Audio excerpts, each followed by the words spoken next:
Hello everyone. तो आज का ये वीडियो है करी प्लांट के बारे में कि करी प्लांट में किस प्रकार से आपको क्या केयर टिप्स हैं जो आपको फॉलो करने हैं फरवरी मंथ में, क्योंकि अभी अभी ये प्लांट डॉर्मेंसी से बाहर आया है। जिनके पास भी करी प्लांट घर में है तो वो देख रहे होंगे कि उनके प्लांट की भी हालत कुछ ऐसी हो रही हो, क्योंकि विंटर्स का सीज़न अभी अभी गया है और अब थोड़े ही दिनों में स्प्रिंग सीज़न और समर सीज़न आने वाला है। तो ये इसका डॉर्मेंसी से बाहर आने वाला टाइम पीरियड चल रहा है जिसमें ये आप ग्रोथ पकड़ेगा। और इसके लिए हमें चाहिए कि हम इसको एक प्रॉपर केयर टिप्स और रूटीन दें जिससे कि ये अच्छी से ग्रोथ कर सके और बहुत ही अच्छी तरीके से ये घना हो जाएगा अगर आपने सही तरीके से इसकी केयर कर ली तो आइए शुरू करते हैं वीडियो। और इस वीडियो में आप को जो है वो इससे जुड़ी हुई सभी जानकारियाँ बहुत डिटेल में मैं आपको बताने वाली हूँ कि आपको कौन कौन से फर्टिलाइज़र यूज़ करने हैं और क्या क्या काम करने हैं। तो मेरे चैनल को से जुड़े रहिए और मेरे चैनल को लाइक शेयर सब्सक्राइब कीजिए। गार्डनिंग विद रुचिका मेरे चैनल का नाम है। और ये जो प्लांट है ये आपके हेल्थ इश्यूज़ की ज़्यादातर समस्याओं को सॉल्व करने में बहुत हेल्पफुल है, जैसे कि कोलेस्ट्रॉल हो गया, यूरिक एसिड हो गया, या फिर आपके बॉडी को डिटॉक्स करने में भी इसका बहुत बड़ा रोल है। आपकी स्किन हेल्थ, आपकी हेयर हेल्थ, सभी के लिए बहुत अच्छा प्लांट है। तो जिन्होंने नहीं लगाया है अभी तक करी प्लांट अपने घर में तो वो लगा लीजिए। और आइए शुरू करते हैं वीडियो। तो इस प्लांट की हमें सबसे पहले जो स्टेप करना है वो हमें करना है कि हमें इसकी निराई गुड़ाई करनी है। अगर आपका प्लांट बिल्कुल रूट बाउंड हो रहा है तो अपने प्लांट को आपको रिपोर्ट भी करना पड़ सकता है। और अगर आपका प्लांट रूट बाउंड नहीं है, जैसे कि प्लांट में जब हम पानी देते हैं तो अगर पानी आपके प्लांट में ऊपर ही ऊपर खड़ा दिख रहा है, आपको लग रहा है कि पानी जो है वो प्लांट में एब्जॉर्व नहीं हो रहा, मिट्टी पानी को अवशोषित नहीं कर रही, सोख नहीं रही, तो इसका मतलब है कि आपका प्लांट रूट बाउंड है। और अगर आपका प्लांट रूट बाउंड नहीं है तो पानी अवशोषित हो जाता है, जैसा कि मेरे प्लांट में रूट बाउंड वाली कोई कंडीशन मुझे दिखाई नहीं दे रही है। तो अगर रूट बाउंड नहीं है तो आपको इस प्लांट के लिए बस आपको निराई गुड़ाई करनी है, जिससे प्लांट में जो खरपतवार उग जाती है वो हटाना बहुत ज़रूरी होता है। उसको हटाने के लिए हम निराई गुड़ाई करते हैं। तो निराई गुड़ाई करके और इसके वीड वगैरह हटा देंगे, जिससे कि मिट्टी में जो हम फर्टिलाइज़र डालेंगे वो अच्छी तरीके से मिट्टी में एब्जॉर्ब होगा और जड़ों तक पहुंचेगा। ऑक्सीजन का संचार अच्छा होता है निराई गुड़ाई करने से। मिट्टी में जगह बनती है, स्पेस बनती है, जिससे कि ऑक्सीजन और पानी जो है वो प्लांट की जड़ों तक पहुंचता है और प्लांट जो है वो सरवाइव कर पाता है। तो इसलिए निराई गुड़ाई को करना बहुत ज़रूरी है। और जो भी एक्स्ट्रा हम फर्टिलाइज़र डालेंगे वो हम तभी डालते हैं जब हम इसकी निराई गुड़ाई करके और थोड़ा सा साइड बाय साइड स्पेस बना लेते हैं अपने पॉट में।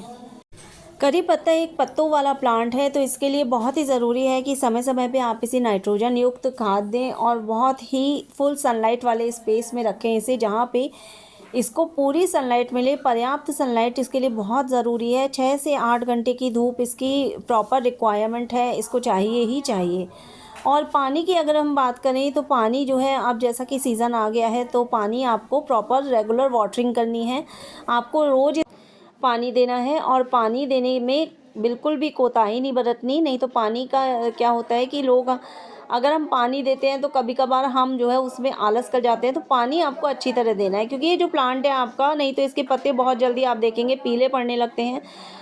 लेकिन ओवर वाटरिंग बहुत ज़्यादा नहीं करनी है। अगर आपकी मिट्टी में पानी खड़ा है तो फिर इसका मतलब है कि आप जो है इसको रूट बाउंड प्लांट है, और आप इसमें अगर ओवर वाटरिंग ऐसी कंडीशन में करेंगे तो फिर पत्तियां पीली होके गिर जाएंगी। प्लांट अपने आप बता देता है कि उसको पानी की आवश्यकता है।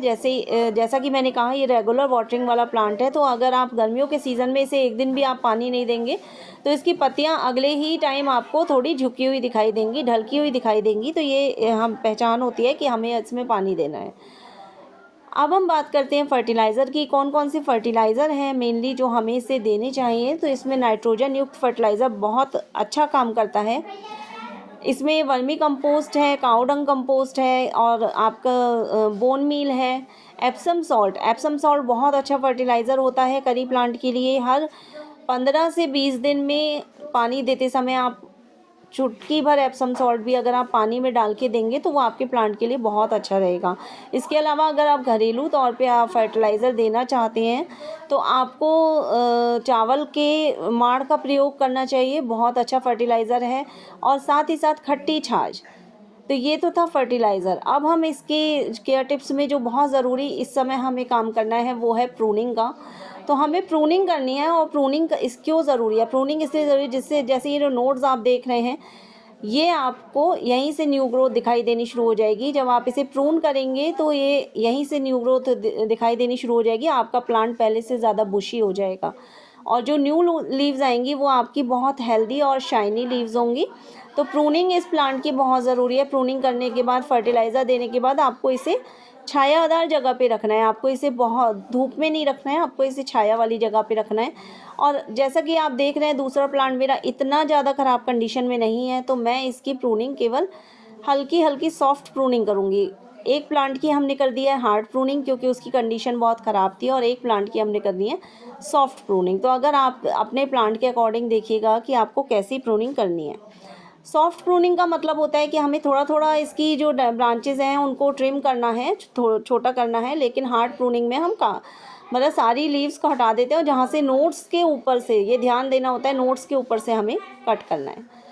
अब बारी आ जाती है कि हम इसे कौन सा फर्टिलाइज़र देने वाले हैं। तो ये मेरा एक इसमें आपको देना है, स्पेशली जो मेन है वर्मी कंपोस्ट है, और एक हमारा मिक्सचर खाद है। मिक्सचर खाद में हमारे पास बोन मील, जिंक और एप्सम सॉल्ट, ये सारी चीज़ें इसमें मिक्स हैं जो कि हम इसमें देने वाले हैं। और इसके साथ ही हमें थोड़ा सा, जो थोड़ी सी मात्रा में मैं मिला रही हूँ, ये है humic acid. Humic acid plant की ग्रोथ के लिए बहुत ही अच्छा रहता है। अगर आपके पास ह्यूमिक एसिड नहीं है तो आप इसमें एप्सम सॉल्ट भी दे सकते हैं, वो आपके प्लांट को वो भी हेल्प करेगा। ह्यूमिक एसिड ओवरऑल सभी में हेल्प करता है। और साथ ही में हम देंगे सीवीड का ग्रैन्यूल फर्टिलाइज़र। सीवीड का ग्रैन्यूल फर्टिलाइज़र बहुत अच्छा फर्टिलाइज़र होता है। उससे क्या होता है कि जो समुद्री तत्व होते हैं हमारे प्लांट के लिए, जो मल्टीविटामिन का काम करता है।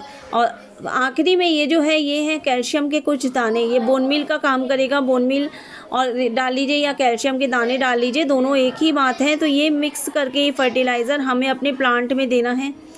और इसके बाद हमें रेगुलर इंटरवल्स पे, मतलब हर 15 से 20 दिन में एक फर्टिलाइज़र देना है। जैसे कि हमने कभी एप्सम सॉल्ट दे दिया, कभी सीवीड का ग्रैन्यूल फर्टिलाइज़र दे दिया। ये करने के बाद आपको ज़्यादा केयर करने की आवश्यकता नहीं पड़ेगी, और आपका प्लांट दिन ब दिन बहुत अच्छा, बहुत हेल्दी हो जाएगा।